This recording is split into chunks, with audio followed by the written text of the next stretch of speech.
आज आज चाहिँ यो छिमेकीको बारीमा गएर पुरा बेथुको साग टिपेर लिएर आइयो। अब आज बेथुको साग खाने तयारी हो।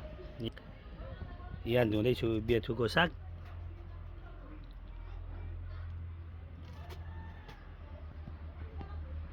यो चाहिँ बेथुको साग पकाउन लागेको।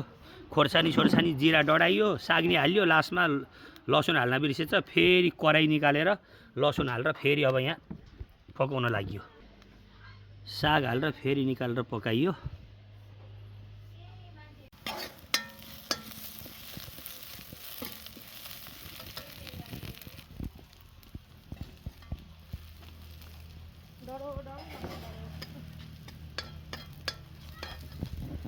गाई साग त कराईमै नै अट्ला जस्तो छैन।